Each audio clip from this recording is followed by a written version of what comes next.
Assalamualaikum warahmatullahi wabarakatuh. Saya akan mempresentasikan materi saya yang berjudul Aspek Penting dan Proses Kerja Decision Theory. Aspek penting, 7 langkah proses pengambilan keputusan, yaitu langkah pertama, identifikasi keputusan yang perlu diambil. Langkah kedua, kumpulkan informasi yang relevan. Langkah ketiga, cari solusi alternatif.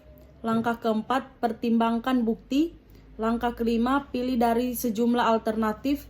Langkah keenam, ambil tindakan. Langkah ketujuh, tinjau keputusan Anda dan pengaruhnya, baik dan buruknya. Jenis model pengambilan keputusan. Meskipun kebanyakan model pengambilan keputusan meliputi 7 langkah yang sama, berikut beberapa metodologi berbeda untuk membantu Anda mengambil keputusan yang baik. Model pengambilan keputusan rasional. Ini adalah jenis model pengambilan keputusan paling umum yang akan Anda lihat. Jenis ini bersifat logis dan berurutan. 7 langkah yang ditulis di atas adalah contoh model pengambilan keputusan rasional. Saat keputusan berdampak besar pada tim dan Anda perlu memaksimalkan hasil, ini adalah jenis proses pengambilan keputusan yang harus digunakan. Jenis ini mengharuskan Anda mempertimbangkan berbagai perspektif tanpa banyak bias agar Anda dapat mengambil keputusan terbaik. Model pengambilan keputusan intuitif. Jenis model pengambilan keputusan ini ditentukan oleh informasi atau data, bukan intuisi. Bentuk pengambilan keputusan ini memerlukan pengalaman terdahulu dan pengenalan pola untuk membentuk insting yang kuat. Model pengambilan keputusan kreatif. Model pengambilan keputusan kreatif mencakup pengumpulan informasi dan wawasan tentang masalah serta menghasilkan ide potensial untuk solusi, serupa dengan model pengambilan keputusan rasional. Lacak keputusan utama dengan alat manajemen kerja. Saat tidak didokumentasikan dengan benar, melacak keputusan utama mungkin menantang. Proses kerja.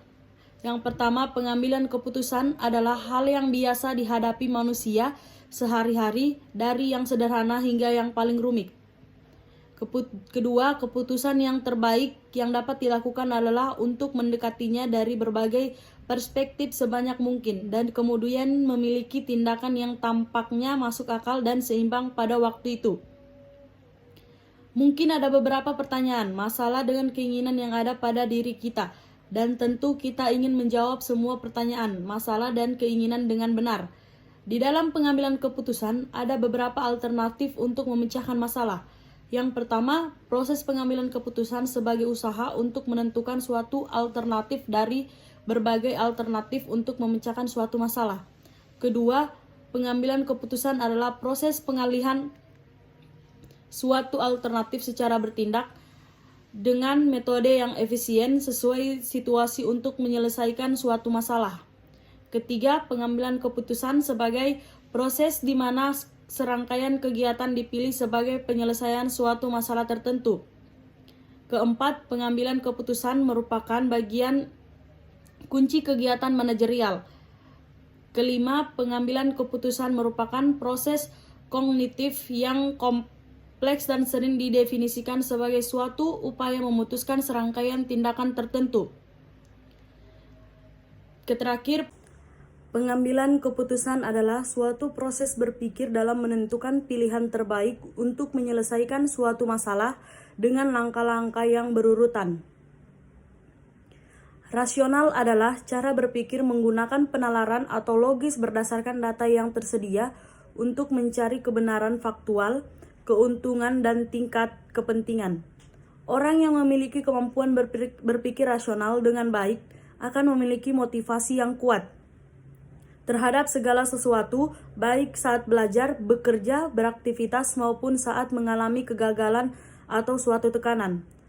Proses pengambilan keputusan secara rasional dan ilmiah pada dasarnya meliputi tahapan sebagai berikut. Yang pertama, pemahaman dan perumusan masalah. Kedua, pengumpulan dan analisa data yang relevan. Ketiga, pengembangan alternatif-alternatif. Keempat, evaluasi alternatif-alternatif.